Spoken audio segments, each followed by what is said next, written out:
I see trees of green, red roses too. I see them blue. Welcome to Childhood Cancer Talk Radio, powered by Jack's Angels, where we talk about your experiences, advocacy news, research, and today's heroes for kids. We are here to bring hope to the unthinkable but real experience of a child diagnosed with cancer. Jack's Angels' advocacy mission is to provide a voice for children with cancer to effect change for a more hopeful future for those to come. Childhood Cancer Talk Radio starts right now. Here is your host, Janet Demeter. Hello and welcome to Childhood Cancer Talk Radio, where kids come first for the cure on toginet.com. I'm Janet Demeter, your host, and we have a compelling show lined up for you today, addressing the often overlooked aspects of family health and well-being and its importance to the well-being and survivability of their child when diagnosed with cancer. Now, if you're listening and you've not been directly affected by childhood cancer, the show is for you too. We're dedicated to educating the general public about childhood cancer through personal experiences and in providing a forum from which advocates, medical professionals, affected families, and the children themselves can have a stronger voice and find support.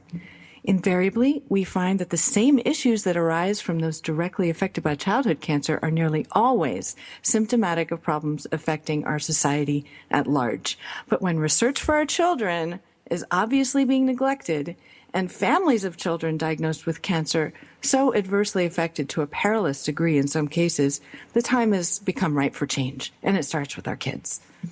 Our guests today have been on the front lines of advocating for psychosocial support for children with cancer and their families as being just as essential of an ingredient to well-being and health as the medical treatments. Peter Brown and Victoria Sardi-Brown went through the devastating experience of losing a child to cancer and all the difficulties in life that this path represents.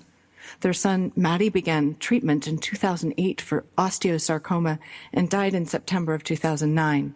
The Mattie Miracle Co-founders, which began in 2009, addresses the impacts of emotional and physical well-being of the child, the family, and the reality of impacts that occur as a result of treatment, such as lack of social support and essential services, with long-term ramifications on mental health, financial well-being, and the need for psychosocial standards of care. In addition to delivering locally based support, the foundation funded a 3-year-long international project to develop evidence-based psychosocial standards of care. The Standards Project involved over 85 researchers and interdisciplinary clinicians and parent advocates from around the world. Mattie Miracle's vision is for all children and families to have access to psychosocial care from the time of diagnosis through survivorship or end-of-life and bereavement care. In case you are just tuning in, this is Childhood Cancer Talk Radio on toginet.com. I'm Janet Demeter, your host, and it is my great pleasure to introduce to you and to begin the discussion with our guests today, Peter Brown and Vicki Sardi-Brown of Mattie Miracle Co-founders in the greater Washington, D.C. area. Our distinguished guests bring administrative experience of psychology and mental health, software, and upper management of corporate America to power the foundation's work. Dr. Sardi-Brown was appointed and served as the co-chair of the American Counseling Association Public Policy and Legislative Committee, is past president of the American Mental Health Counselors Association, and was appointed by Mayor Anthony Williams as the chair of the D.C. Board of Professional Counseling.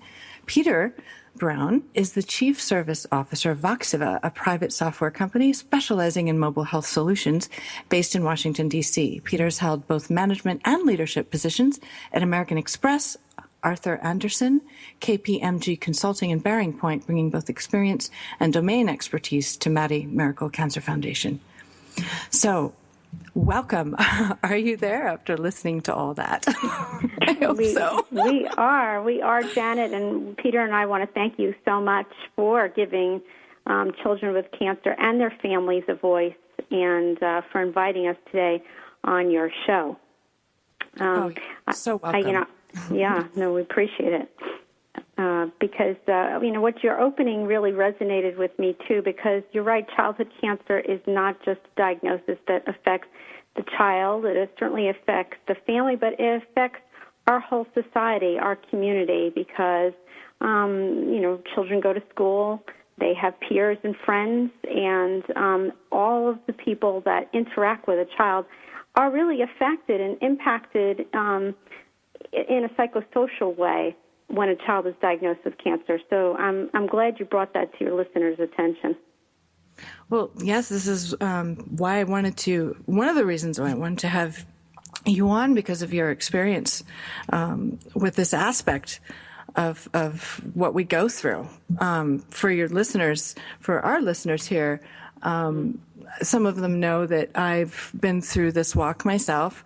I interview people as a parent who's had the experience of not only the diagnosis but losing a child to one of the worst cancers. They're all bad, but there's the least funded areas of cancer research, and this idea of rare and unimportant can't be synonymous anymore.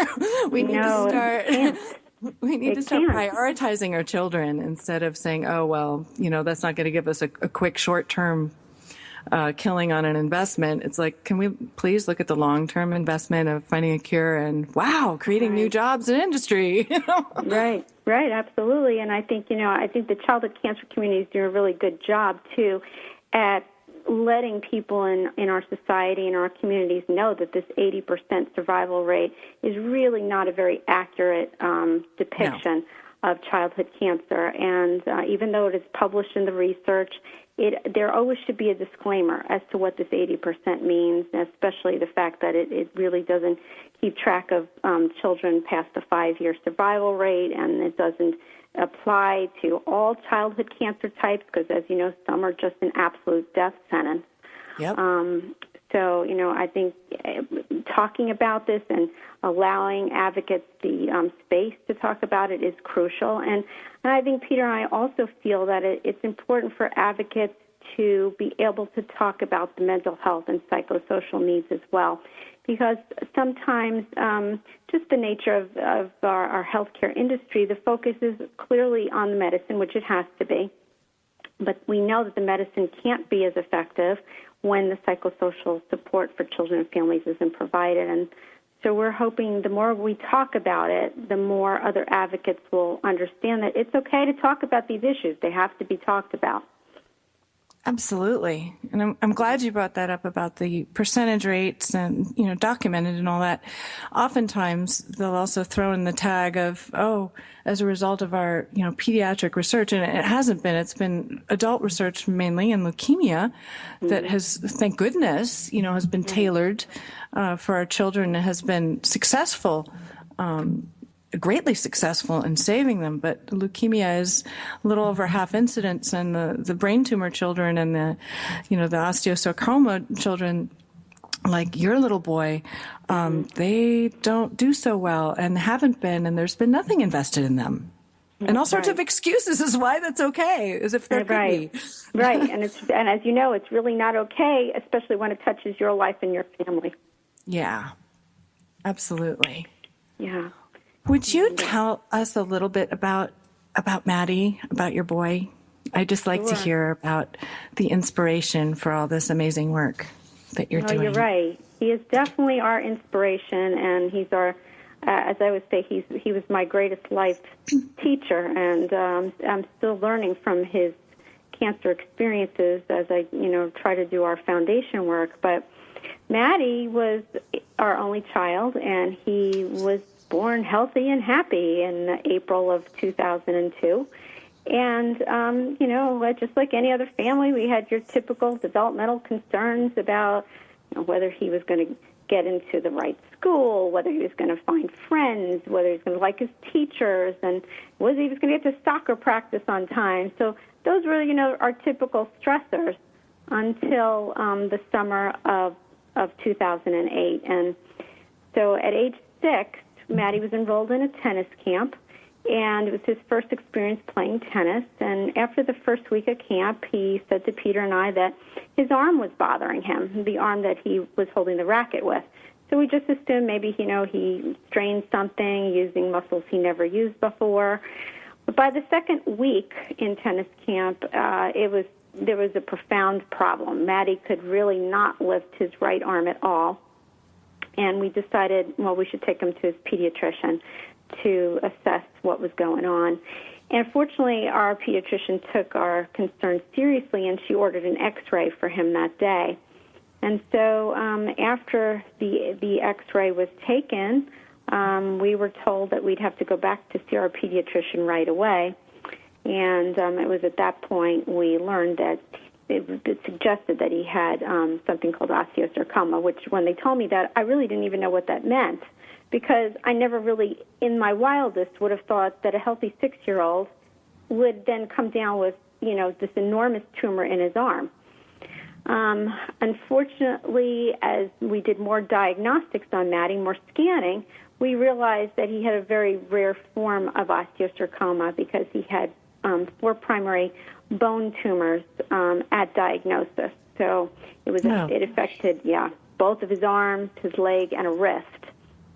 And I remember his doctor telling us that there's one of Mattie around the entire world, maybe every decade. So, it's a little hard to kind of absorb, and you'll end up being very much in shock over that news. And so pretty soon after Mattie was diagnosed, I'd say 2 weeks after diagnosis, he started an intense rounds of high-dose chemotherapy, and that went on for at least 9 months, and he did experimental immunotherapy, and he had to have limb salvaging surgeries, because unfortunately with osteosarcoma, whatever bone has a tumor in it, that bone needs to be removed from the body, and in his case was replaced with a prosthetic bone.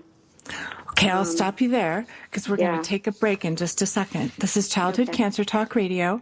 I'm Janet Demeter, your host, speaking with Peter Brown and Vicki Sardi-Brown about the work of Mattie Miracle Cancer Foundation, pioneering efforts in the establishment of standards of care for children with cancer and their families that include the bigger picture, mental health, social support, financial health, that have a direct effect on the family and the quality of their time, sometimes the amount of time that they have with their child. You can learn more about the foundation at mattiemiracle.com. or on Facebook at Mattie Miracle Cancer Foundation, and on Twitter at Mattie Miracle CF. We'll be right back after these words from our TogiNet sponsors. Stay tuned. Janet will be right back with more on Childhood Cancer Talk Radio, where kids come first for the cure.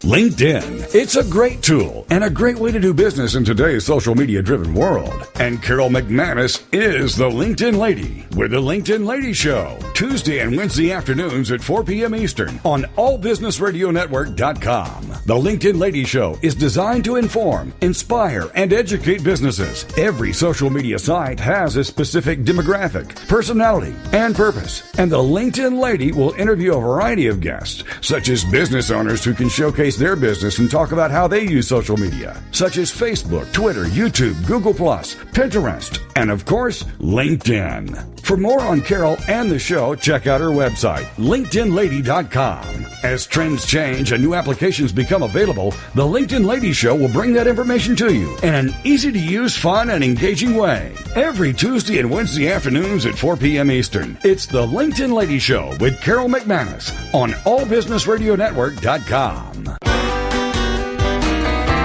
It's words you never heard. The letter F was salvaged from the linguistic scrap heap by the Romans. It has remained in use in the Roman alphabet ever since, and now accounts for 2.5% of any page of written English. So today I thought I would give you some fantastic words that start with the letter F. False eloquence is an 18th century word for lying. Fanfaronade is a 17th century word for an arrogant boaster, while a flapdoodler is a 19th century slang word for a person who talks nonsense and rubbish. A filly-loo is a noisy uproar. And my favorite F word ever, floxy-noxy-knee-hilly-pilly-fication, which means worthless trivia. For more Letter of the Day words, download my free app at toofunnyforwords.com. It's words you never heard. I'm Carolyn Davidson, and you can have fun challenging your words you never heard vocabulary with my free app, Too Funny for Words.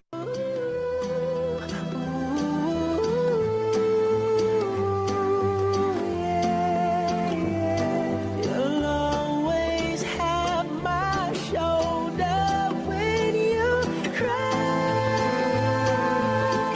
welcome back to more great conversation on Childhood Cancer Talk Radio, because every child's life deserves hope. Here's Janet. And we're back with Childhood Cancer Talk Radio, powered by Jack's Angels Foundation for Pediatric Brain Tumor Awareness and Research, where every child's life deserves hope. I'm Janet Demeter, your host. I'm talking today with Peter Brown and Vicki Sardi-Brown about their journey with their son, Mattie, diagnosed with osteosarcoma in 2008 and perishing at the tender age of 7 in 2009. Before the break, I was talking with Vicki. She was telling me about Mattie's diagnosis. It's osteosarcoma, so it affected first they noticed it affected his arm, and then could you pick up where we left off before? I'm so sorry. No problem, Janet. And so you're correct. And Mattie had a very unique form of osteosarcoma because he had 4 primary tumor sites. So one in each arm, and one tumor in his leg, and one in his left wrist. And, in addition to the chemotherapy and immunotherapy he also had to undergo limb salvaging surgeries to remove each of the bones with a tumor in them. And then it gets replaced with a prosthetic. So that's like an enormous undertaking in and of itself, which unfortunately, after all of his surgeries, he was never able to walk again. So that had, that had a big devastating effect on his attitude about his treatment and about his future. And in addition to all of that, the cancer spread to his lungs, so he also had to have a sternotomy to remove the tumors in his lungs. And all of those things that I'm telling you about, the chemotherapy, the immunotherapy, and the surgeries, were, his medical care. But what we found is through the course of his medical treatment, Mattie was truly struggling on how to cope with the profound impacts of his treatment and how he's feeling ill and with his surgeries. And so there became real psychosocial clinical factors that developed in him. And so Mattie was diagnosed with clinical depression, anxiety, and medical traumatic stress from his treatments. Which was hard to see in a 6-year-old. Really very, very hard, wanting to basically isolate himself from the world, not hear things, not interact with, his friends. And he would always say to us that he felt different and he felt ugly. And, these were painful things to deal with and to handle. And, of course, if that wasn't bad enough, 6 weeks off of chemotherapy, then Mattie's cancer spread it through his lungs and his liver, and so then we turned from some sort of curative intent at that point to end-of-life care. Yeah, and Janet, if I can just jump in here. Yes, please, Peter. Threaded throughout all this experience, I'm sure you'll resonate with this as well as many people listening to this, whether or not they've been impacted by childhood cancer, is the sense of loss. And it's a series of losses. You start out with a happy, healthy child, and then you're not even thinking about cancer. Vicki and I joke, it's people sort of outside the gates of Disney World. They just don't know what is inside. And it's actually, it's a nightmare. And so you have this an instant loss when you hear those words, your child has cancer. Yes. And then it just starts to snowball from that point. Now you have to disrupt school and family cycles. You have to now go into the hospital and clinic. You have to be inpatient. You have to be dealing with, inpatient stays where they're waking you up every 15 minutes, and the bells and the whistles and the pumps and the sirens and the whatever, and just the intrusiveness. And it's just a whole series of losses that occur over time. And I think one of the things we've learned from that is that the definition, and Vicki says this far more articulately than I can, is the definition of loss and ultimately hope changes over the course of this entire journey, independent of the outcome. Much of Mattie's treatment was inpatient, and so we were living as a family at our new home, which was the hospital where Mattie was treated. And I think through all of that, it underscored the importance, in addition to Mattie's, disabilities and his anxiety, his depression, his medical traumatic stress, that the importance of psychosocial support, when properly applied, it was very clear to us that when it was, it helped. I'm not saying it cured anything, but it helped. And when it wasn't, it was painfully clear where it was failing us. Yeah. Oh, that's where quality of life is everything, though. I mean, if you don't know the child is going to survive, anything you can do to make life better, because there are just so many stresses. Exactly. Right. And so, going through that, understanding the importance of psychosocial care and support, became very clear and apparent to us. Maybe in part during the cancer experience and treatment with Mattie, but then really afterwards when we reflected upon, the myriad of wrong things that had happened to us, and what could we, because Mattie was our only child, what could we do going forward to try to, right the wrongs, so to speak? And that's where we really started to focus on the importance of psychosocial care and support. God bless you for that. I still have my daughter. I don't know. Wow, that's just really hard. That's really hard. And you focusing on other people that way is such a healing and loving way to do something good with it. Could you tell us a little bit about how you started to put together this whole masterminded standards project, which sounds really cool. Yeah, and believe me, it wasn't a masterminded standard project. We kind of bumped into it. So I'll start, and then Vicki, you can pick up. But we, 2 months after Mattie's death, we knew during Mattie's treatment while I was alive that we always wanted to do something because we'd seen so many wrong things, as you remember with your experiences too, that needed to be righted. And we created the foundation. And, of course, we had a scope that was a mile wide and an inch deep. And we started going up to Capitol Hill because we live in Washington, D.C., and it's 3 miles away from us. And we started saying you need to do more about childhood cancer. And there was a lot of, activity up there, and we thought more and more about it. But what was clear to us was the message was only around more medical research for better treatments and cures. And we thought, okay, obviously that's important, and that needs to be done. And the complexities of childhood cancer with the 12 different types and the dozens of different subtypes. Mm-hmm. But we also said, well, how about the psychosocial part?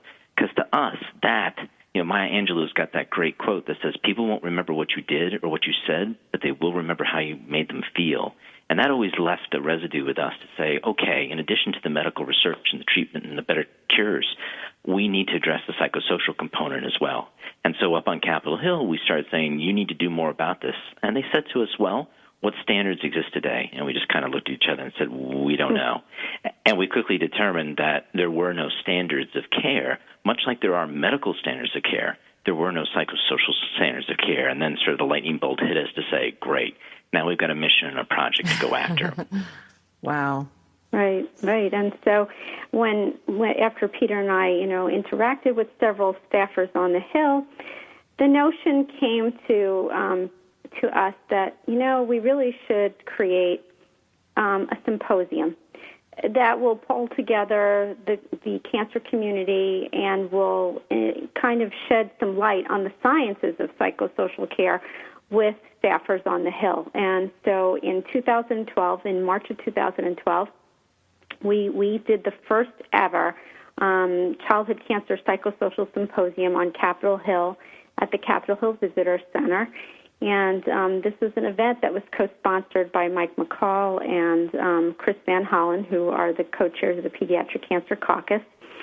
And to all of our surprise, it was like a standing room only event. People just from 12 different states came to this event because they wanted to hear from the panel of scientists that we put together what the cutting-edge research was on psychosocial care, and they were also interested in our vision, which was to create a standard of care so that no matter where a child is treated across the country, they're going to have access to the supportive care services that they and their families are going to need. So it was from that event that things started to then just take off because the scientific community that we put together really liked our mission and our vision, and they contacted us about the need to establish think tanks, and they really wanted to brainstorm with us, how can we go about creating a national psychosocial standard of care?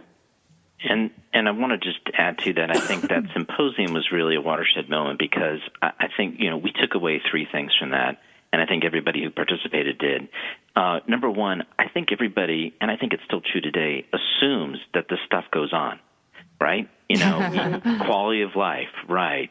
And everyone thinks, everything's being taken care of, and we all know it's not, or it's being inconsistently done. So that was sort of a big aha moment, and we still have those aha moments. Even, this past week when we were talking to some people, like, wait a second, doesn't this stuff already exist? So I think that was, one big finding. The second one was that the scientists did give a readout that actually there are evidence-based tools and interventions that are proven to help and work that exist today, but that they're just not widely disseminated because they're not part of a standard of care that's mandated as essential. And then thirdly, the big finding was there are also a lot of gaps, which for the research and clinician communities, they're like, oh, great, we need to go after this stuff. So it was a big sort of energizing moment, which then launched these think tanks and this 3.5-year-long project to get an evidence-based set of standards developed. Right, and I think the beauty, too, of such a radio show like yours, Janet, and opportunities for parents to talk about this is that we do help normalize the fact that, psychosocial issues do happen. Right. And it is. There's nothing wrong with talking about them, and it is natural, and you shouldn't feel like your child's not handling things correctly, that you as a family are not handling things correctly, because unfortunately we still do stigmatize mental health issues in our country. And by talking about them, I do think it helps to normalize them. And as you know very well, whatever psychosocial issues you had during the treatment process for you and your child, these continue. They don't end when the treatment ends. Yeah, right. They can get worse, but they don't disappear. And so, therefore, talking about them and advocating about the needs for the support to deal with them is imperative. Well, we'll be back in just a moment with more Childhood Cancer Talk Radio. Thank you, Vicki. Yeah. Stay tuned. Janet will be right back with more on Childhood Cancer Talk Radio, where kids come first for the cure. Information about book publishing is power. The power to change your authoring life and the power to change the lives of your readers. So join us for Your Guide to Book Publishing. Everything you want to know but didn't know what to ask. With your host, Dr. Judith Briles. Thursdays at 6 p.m. Eastern, 3 Pacific. You'll hear about statistics, scenarios, and strategies on what to do now. As the book shepherd, Dr. Judith Briles is in. And each week, she will include publishing professionals that will reveal tips and secrets to the author's journey. If there is a book in you want to listen, learn, and yes, call in with your questions each week.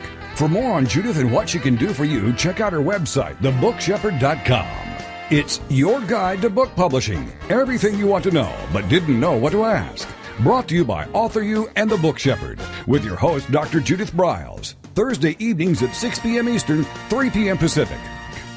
Have you heard? The pages of American Patchwork and Quilting magazine come to life on our new weekly online radio show, American Patchwork and Quilting. Join Pat Sloan, our blogging and quilt designer host, as she talks about the latest trends, ideas, and inspirations. Her guests include quilt pattern designers, authors, quilt shop owners, and our editors, all quilters, just like you. Call in with your questions. Get quilting tips from industry experts.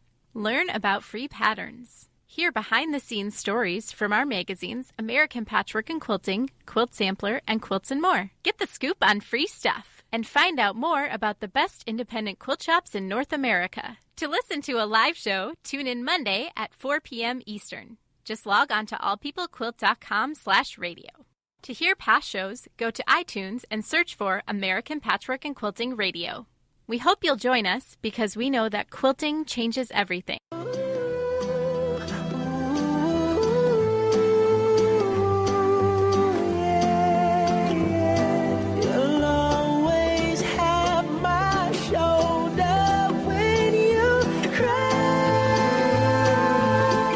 Welcome back much more great conversation on Childhood Cancer Talk Radio, because every child's life deserves hope.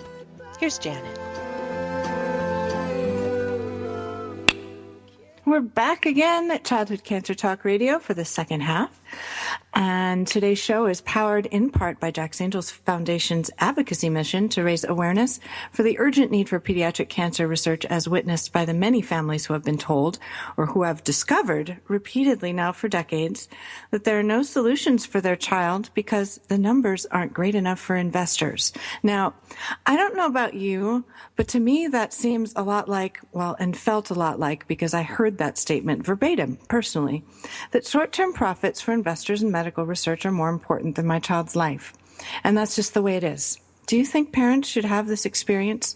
I personally work for the day that no one has to go through that again, that our medical research system will be governed by laws that protect the value of our children's constitutional rights. But it all starts with awareness, and this is why advocacy is so important.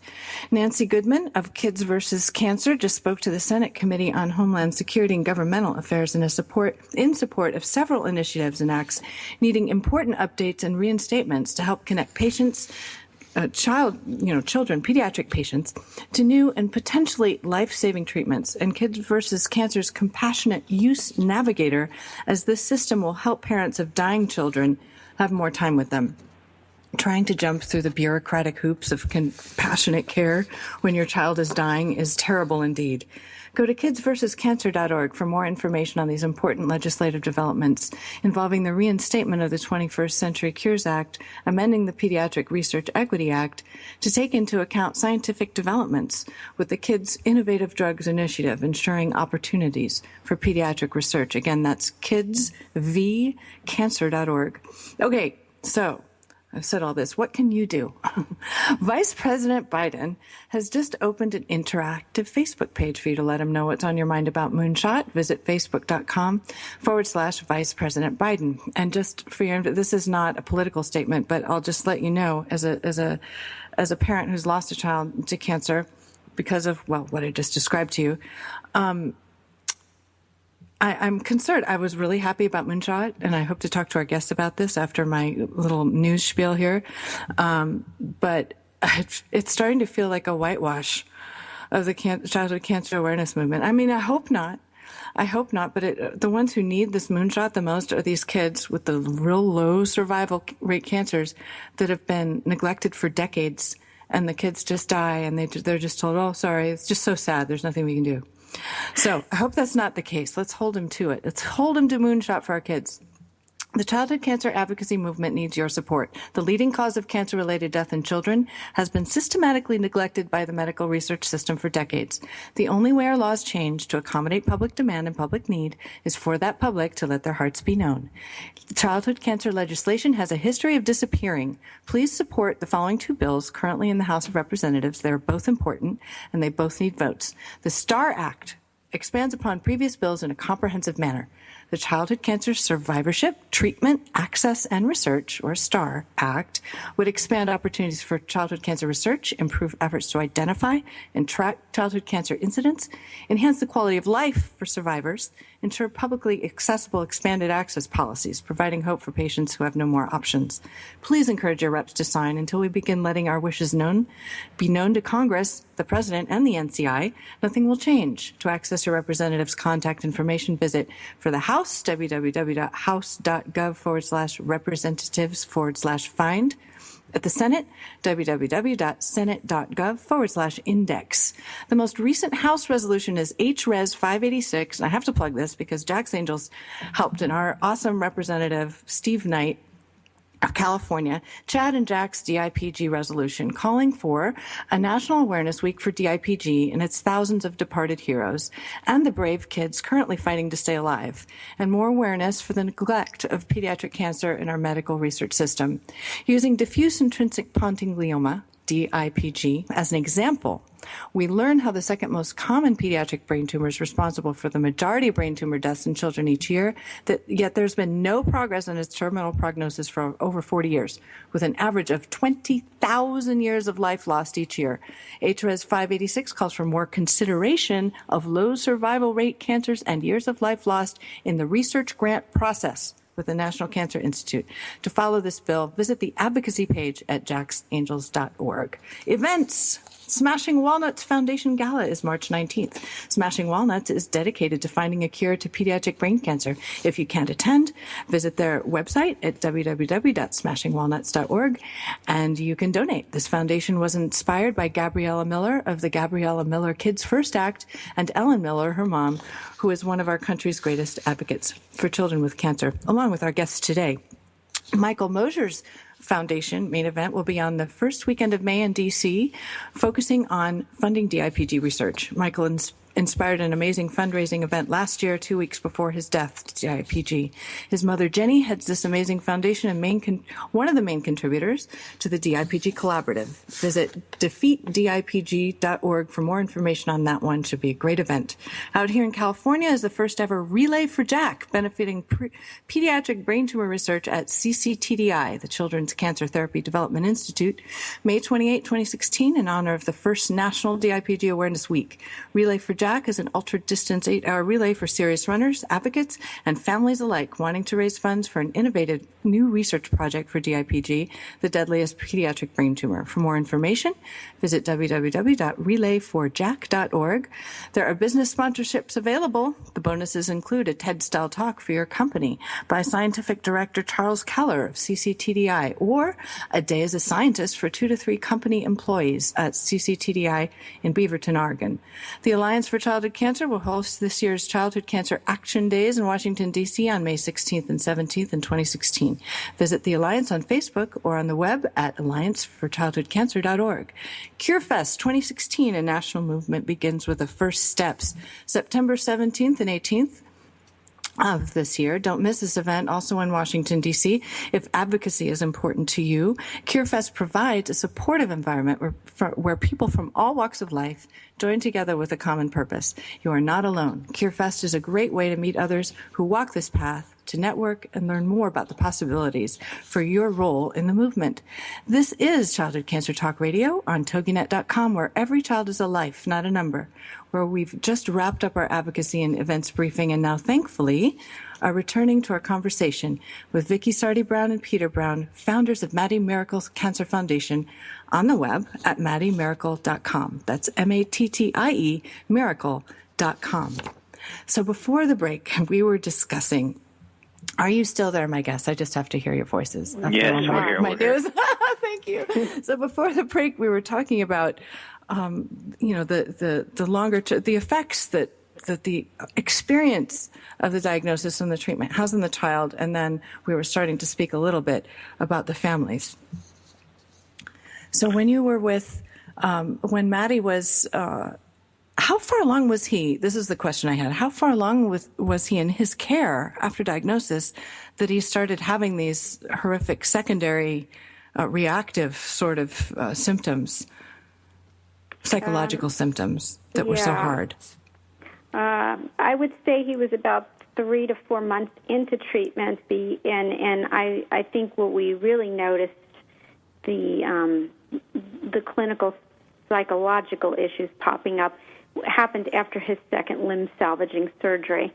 And I just think that the whole treatment process had taken its toll on Mattie, and the surgeries were just completely overwhelming. And by the second surgery, it was at that point Mattie was really not able to walk or do anything independently for himself, like toilet himself, dress himself, feed himself. And of course, by age 6, these things are fairly common to an active 6-year-old. So this became really problematic for Mattie. And when he was home, recovering from his surgery before he could start the next round of chemotherapy, that's when Peter and I noticed a real impact on his whole personality. He was just very sad, depressed, just hyper alert to sounds and people being near him.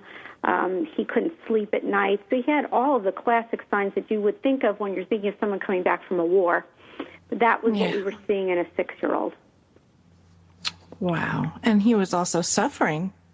I mean, those are major surgeries and chemicals going through your body. And who wouldn't be stressed or feel bad, you know? Right, exactly. And I say this all the time, that the average adult, I think, would have a major problem with even one limb salvaging surgery. But the fact that he had 4, and to see a young body like that really cut up and scarred, that can be overwhelming to certainly the child. Forget about his friends. I think the whole notion was just too frightening for them, and it was scary to us too. Sure. Mm-hmm. Well, as you know, the motto of the foundation being childhood cancer is not just about the medicine and the research. I was seeing, and I think I've mentioned this before, I just see this kind of compartmentalizing and here's this poor child and here's your family decimated.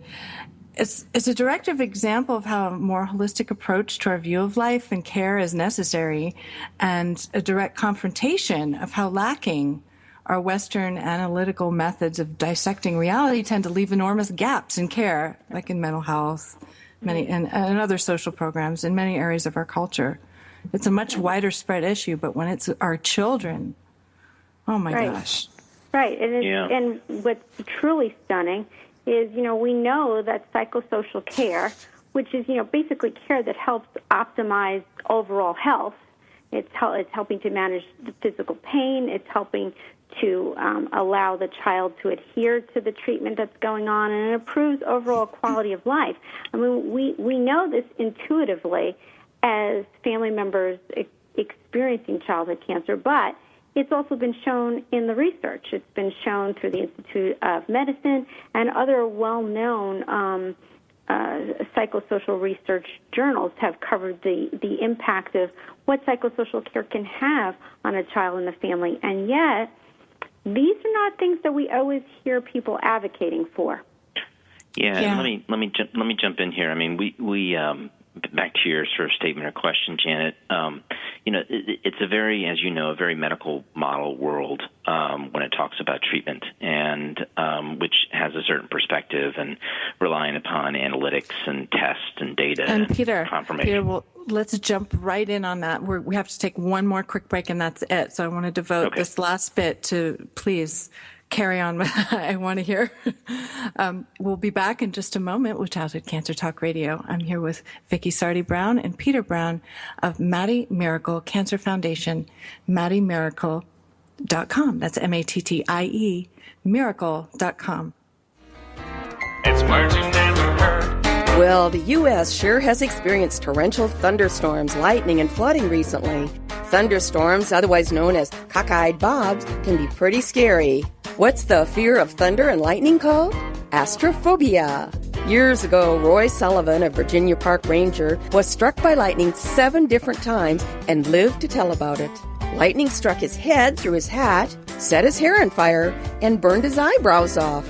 The current from the lightning traveled through both legs and blew his shoes off. The final lightning bolt hit him while fishing, and he was hospitalized for chest and stomach burns. Believe it or not, Roy Sullivan managed to recover from 7 lightning strikes, but later died of a self-inflicted gunshot wound as a result of loneliness, otherwise known as azygophrenia. It's words you never heard. I'm Carolyn Davidson, and you can have fun challenging your words you never heard vocabulary with my free app, Too Funny for Words. Homeschooling? Have questions? Get your pen and paper ready. It's the sociable homeschooler, Vivian McNinney. Fridays at 5, 4 Central on TogiNet.com. After a handsome blue-eyed Texan fell in love with Vivian at the Victoria Station in London, she found herself at DFW Airport with a tiny suitcase and a snazzy little duffel bag. Well, 25 years later, she is now happily married to that blue-eyed cowboy. They have 4 grown children, ages 24 to 18, who became willing guinea pigs when she unwittingly stumbled upon the world of homeschooling. Wildflower Academy flourished for 15 years. They survived and thrived, and you can too. Vivian will be covering a wide range of issues that face homeschoolers. What do you do with kids in the summer? How to set up your one-room schoolhouse? How obedience is paramount? And what to do with those snakes? Plus, she'll be sharing ideas and insights that she gleaned from other homeschoolers. So join us for an engaging hour with a sociable homeschooler, Vivian McNinney. Friday afternoons at 5, 4 Central on TogiNet.com.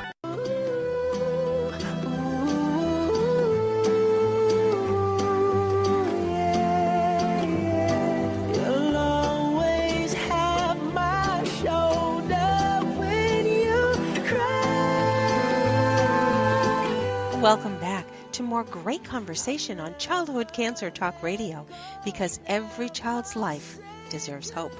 Here's Janet. We're back with Childhood Cancer Talk Radio, powered by Jack's Angels Foundation Advocacy Mission, where you can access, which you can access on the advocacy page at jacksangels.org. We are fortunate today to have distinguished guests Dr. Sardi-Brown and Peter Brown, founders of Mattie Miracle Cancer Foundation, on the web at mattiemiracle.com. That's MATTIE miracle.com, focusing on the need for psychosocial solutions for our families and our children diagnosed with cancer.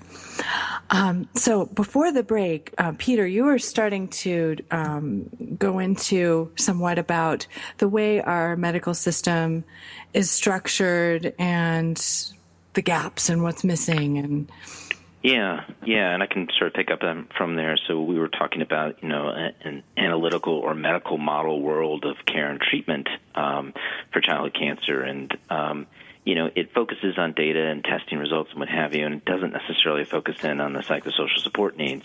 If you look at a typical cancer care team, it consists of three professions: hematology, oncology, the doctors; nursing, of course, because they do the majority of the work; and social work. And while those professions do a great job, they're actually insufficient in terms of an overall comprehensive psychosocial approach, because psychosocial care is not the responsibility of one discipline or profession. It's actually a discipline that's embedded in all professions.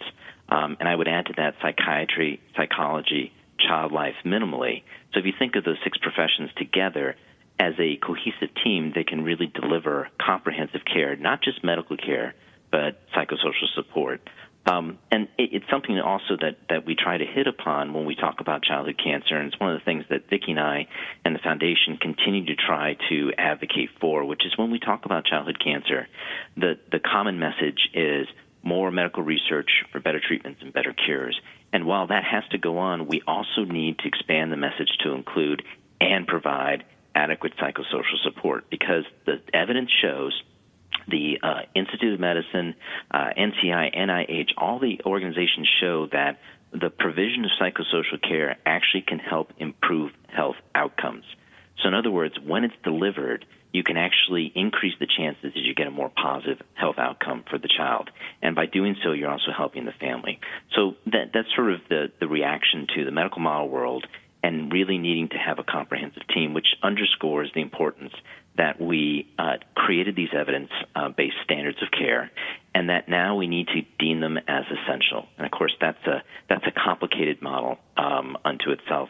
I have a fond quote that I always say. I think we were talking about during the break, which says, even if we had a 100% cure rate, we'd still have these devastating psychological, emotional, and social impacts that we'd have to learn to live with throughout the rest of our lives, not just our child's lives, but it affects siblings and family. So that's sort of the framework and the context that we've used to get the standards defined. We said, first step, let's get the evidence-based standards. Let's make sure they're bulletproof in terms of research, and put forth to say, this is what all the experts say is a standard of care. And now we're moving into sort of the second phase of this effort, which is now how do we get it implemented? And you mentioned the STAR Act during the bottom half of the hour about your advocacy update, and I think that's a really great act because what it is, it's a consolidation bill. So over the last 5 or 6 years, there have been a number of initiatives, individual legislative initiatives about childhood cancer, and they've all not progressed. And so what the advocacy and the legislative community said is say, you know what, let's put them all into one. Let's give it a neat name called STAR, the STAR Act, and let's push that through so we can all get behind it. Because we've seen, even in the last 6 years of existence, that the amplitude and the volume from the childhood cancer advocacy space has increased significantly. So we've got some more voice. We need more voices to help us in this. But the STAR Act, has a couple of key pieces, and I know we were talking earlier about Carolyn Price Walker Conquer Childhood Cancer Act. Yeah. What happened? Yeah. Why didn't she? Why didn't it ever pass? Well, it got into a law. It was written into law in the 1990s. Just for background, Carolyn Price Walker was the daughter of Deborah Price, who was a former congressman from Ohio, and Randy Walker. Okay. And she was diagnosed with neuroblastoma and died from it at the age 9 in 1999. And that was really the impetus to say, Deborah Walker was like, you know what, Congress needs to do something about this. And so they put forth the Carolyn Price Walker Conquer Childhood Cancer Act. And it passed. And then, of course, in Congress, it always now comes down to appropriations, which is another word for funding. And so it never quite got exactly. And so it never quite got the levels of funding that were mandated in the law, which is not unusual, but it really got orphaned, basically. So what they've done now is they lifted all that language into a reauthorization act, and they've put it into the STAR Act as one of the main titles in there. And really because it's comprehensively a really strong bill because it focuses on expanding opportunities for childhood cancer research and also improving childhood cancer surveillance. Surveillance meaning let's collect data and information about the kids who get diagnosed and treated for cancer because it's a wealth of information. And if you build that base, because you mentioned this earlier, Janet, about, well, the quote-unquote N's are too small, so nobody researches it. Okay, fine. Mm-hmm. We're going to get all the data collected in a single repository. We'll get biospecimens in there, and then that now becomes a bigger N, so to speak, to help fund additional medical research and better treatment and cures. That's sort of the background on the Carolyn Price Walker Act. Right. And one thing I noticed that wasn't in the STAR Act, that was in the Carolyn Price Walker Act, was that clause about the Government Accountability Office kind of tracking how the funds go in general. Yeah, I think they that was that too much of a stretch. I think it's controversial. Yeah, I think it's controversial, but they did put in a GAO report, and they also put in a couple of different advisory roles into NCI, National Cancer Institute, which is part of one of the 26 institutes of the National Institutes of Health. That puts an advisor on a keyboard that's got pediatric cancer experience, and that's fortunately actually in progress. But it also gives advisory and reporting capabilities too. So I think they've kind of got there in a less controversial, confrontational manner. Perfect. But the other part of the STAR Act that I think is really important is sort of the S, which is the survivorship part. The National Coalition for Cancer Survivorship defines a survivor basically as, and there are two key points to this, from date of diagnosis, not from end of treatment or 5 years out, which is, by the way, an arbitrary number, but from date of diagnosis. And they expand the definition to include both the child and their quote-unquote caregivers, whether those are parents, guardians, extended family, what have you. And I think that's a very important point when we talk about survivorship, because you can't just now advance to 5 years post-treatment, now let's look at survivors. No, survivorship starts on the day that you learn of that diagnosis of the child, and it affects both the child and their family constellation. And so the survivorship really brings to bear, and there's great language in it, that it's a cross-disciplinary approach. It's not just hemoncs and nurses and social workers, but there's psychiatry, psychology, mental health providers, child life, the whole array of professions that are best suited to deliver quality psychosocial support.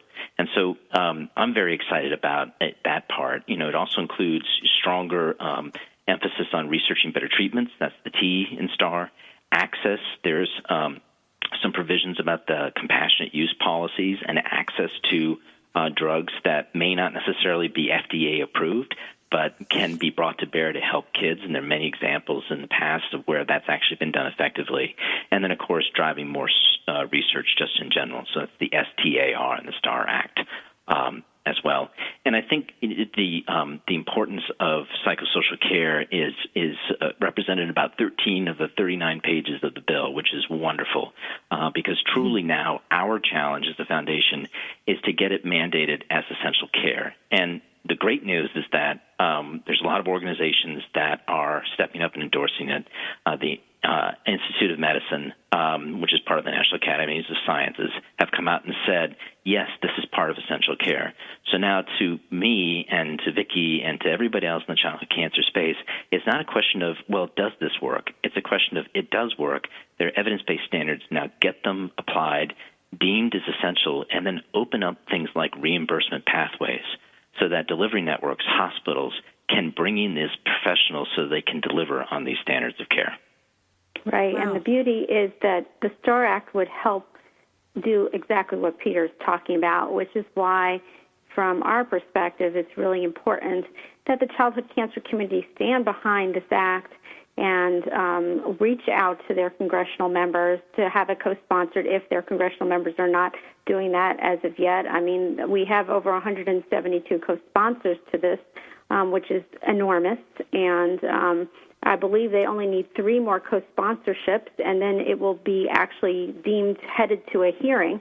So there would be a hearing on Capitol Hill about this, which would be the next step forward. But I think the beauty of this bill is it was really created in 10 months with over 100 cancer organizations united together, working to develop language for this bill and to develop a comprehensive cancer bill. And so I think that's historic in and of itself, because many times cancer advocates can be advocating for their own issues and needs, but when this bill was created, all of us came together and really brainstormed what was in the best interest of children and families, and that is how the STAR Act was born. Wow. I so appreciate your explanation of that, because a lot of us sitting out here who aren't in the inside in Washington, we're kind of like, what happened to Carolyn Price? And, oh, here's the STAR Act. Thank God. I cannot stress enough to our listeners who are in the USA to please contact your representatives. It's our duty as being citizens here. It's a privilege. And let them know how you feel. Let them know that you want our children to be prioritized. Let them know that this is really, really important and that they need to do it. They won't know Janet, unless we tell them. Exactly. And just one other thing for you, too, Janet. There is a site also out there in support of the STAR Act called stepupforchildhoodcancer.com, all spelled out. stepupforchildhoodcancer.com. People can go there. It's got tools, it's got information, it's got ways to take action and really go at Congress in a nice, polite, but persistent manner about carrying forth the message. Because, again, it's not just about the medicine, and that we, and that exactly, and that we need psychosocial care as deemed essential. Thank you so much, Peter and Vicki. Oh, thank you, Janet. .org. As founder and president, Janet strives to assure that children with cancer and their parents have a voice, raising awareness for the need to prioritize our children in the